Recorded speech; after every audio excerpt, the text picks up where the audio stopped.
I grew up in Puerto Rico. I grew up in a country side of the island. We didn't grow up going to church. We knew there was a God, but it's just we never got acquainted to any church or any other religions. It was just every day we're just doing our normal thing.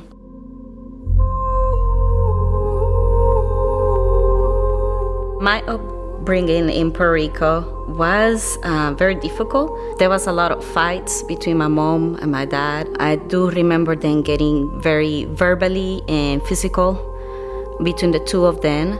It was just constant fighting. So we all got used to the fighting. So whenever they were not fighting, it just gave us anxiety. On the other side, my mom, she would just stay at the home, but she will often say comments like she was tired of taking care of us. It was time for her to have a life, that life is not fair, that she's not as pretty as anymore because we were born. And she would just often make these random comments from here to there. I remember there were seasons on our life in Puerto Rico where we had to take care of ourselves, and we didn't have any food at home, so we would just go to school, and we will ask like the ladies at the school to share more food, because we knew that the time we would go home we won't be able to eat anything.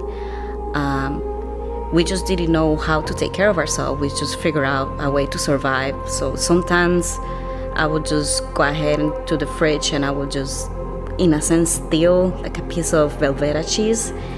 Because I was so hungry, I was not able to sleep. But at nighttime, I would just sneak into the fridge and I would just go ahead and grab it and eat it. I didn't want people to know that I was messed up or just have a messed up family. So I ended up in a music school, a specialized music school in Puerto Rico, and they share both academics and music classes. So technically you will spend the whole day at the school just practicing and just doing projects, and this school was so intense that you didn't even have time to even go out with your friends, because all you had to do is just practice and practice. I spent 7 years in this school, and in order to graduate you have to have an instrument. So my instrument at the time was the violin, and the competition was quite hard. Not just everybody can join the orchestra. I made it to the symphony orchestra at the school, and this gave me value, because I remember every time I would walk or people would ask me, I would say, no, I was the violin on the first row for the orchestra symphony. So I felt like I had value, it was worth it. All my identity was just right there. Unfortunately, on the last year, the director decided that we were going to compete with other national countries in the Carnegie Hall in New York. And so we were going to compete with Japan, Switzerland, Austria, United States, and so many other countries, just to fight for the gold medal to see who's the best orchestra at the time. So after I spent so many hours practicing with the orchestra and just all my teenage years, I just spent it just for that moment. At the last minute, I was not able to go because my parents didn't want to pay the fee in order for me to go to New York. And this was really hurtful. I think this is the first time I started thinking about even like killing myself and all that, because all my identity just went to the violin. I've been rejected by so many years by my parents, and now it's like I felt like the orchestra was rejecting me. There were many times that I actually wanted to die, and I remember very specific, like if I was in the back seat of the car, I prayed and I wished very strongly on my heart that another car will accidentally hit us right where I was, so I will just die. The reason why I had those thoughts is I grew up feeling, and all this time I just felt like I was a burden, like my life had no meaning. I spent years doing just trying to please my parents or please just anything. And it was still like it didn't mean anything, like didn't mean nothing to anyone.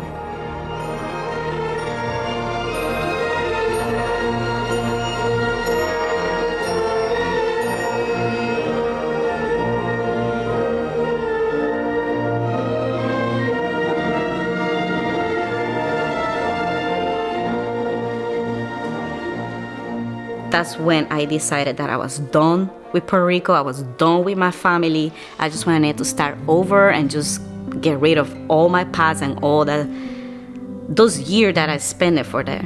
So I decided I'm gonna leave Puerto Rico. I don't wanna deal with anybody else. I don't wanna deal with my mom or my dad or money or school. I just wanted to run away from everything and start over. I took the violin. And the violin it was a really great violin. And with that violin, I sold it, and with that money is how I left everything behind and I came to Texas. So after I arrived to Texas, I ended up living in a house of a friend that I knew.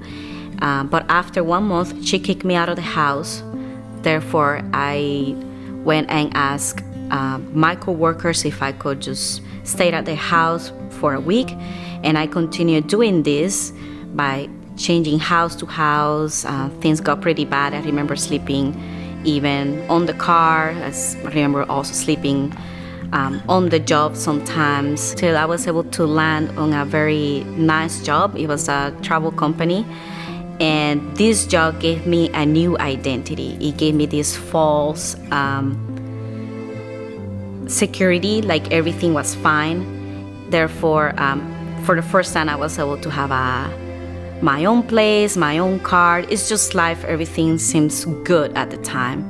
At this job is where someone told me, hey, there's this person who's from the same island as you, from Puerto Rico. So I reached out to this person, and I noticed there was something different about him. He always shared Psalms, Proverbs, and Romans to me, and that really caught my attention. And I remember I told him, you have something that I don't have. What is it? Can I just tag along with you? He invited me to church, and that was the first time I visited 121 Community Church. And from there, I started being more consistent on going on Sundays. So on May 25th, 2017 is where I decided to give my life to Jesus, and it's just changed my whole thing, my attitude, the way I spoke, even the way I dressed. After that, I decided to get baptized. So I got baptized on the same year in October 3rd, and everything just seems very well, but I knew from the inside I still needed a lot of healing. My walk with Jesus was kind of rocky. I had one foot inside and another foot outside of my relationship with him. I just didn't know how to deal with it.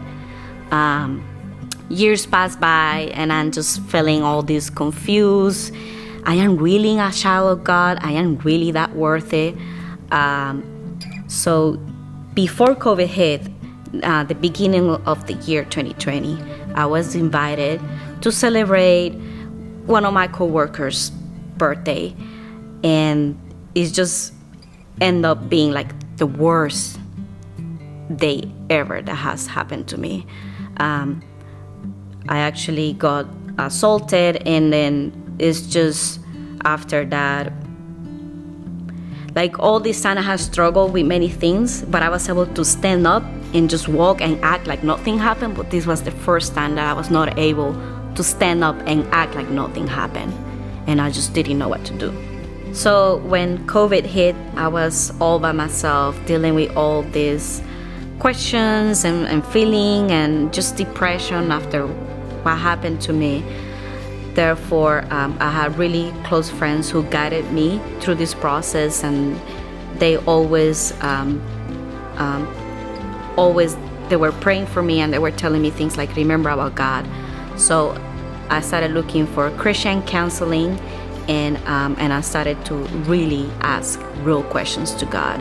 And that's where I think my hunger for God really started to like kick in. So I have friends that they told me about Youth with a Missions, which is an organization that just teach like young adults to know God and to make Him know. And that's where I decided to leave everything behind and just join this organization for a couple months, because I wanted to really have that moment with God when I could like just look to Him and ask Him like, what's the whole point about my life?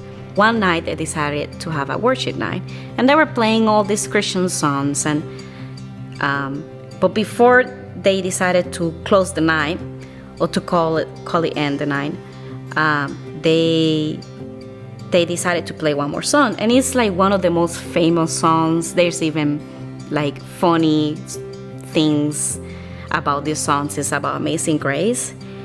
But that night, I remember when we started singing that song, especially the first part, when it says like, Amazing Grace, how sweet the sound that saved a wretch like me. And it's just got my heart right there. Because I was lost and I was found that day. And I was blind, and I know I was blind, and now I can see that God was with me all this time. And I heard His voice, and He said to me, you are so worth it. And it was worth it to die on the cross for you. Your life has value. And that's all I needed to hear. That's all I needed to hear. And it's just everything, all the depression, all the questions I have in life, it's just crashed down. I just no longer feel that burden, and I no longer felt ashamed that I had to act like I was not messed up. And that was the first time I found joy in my life.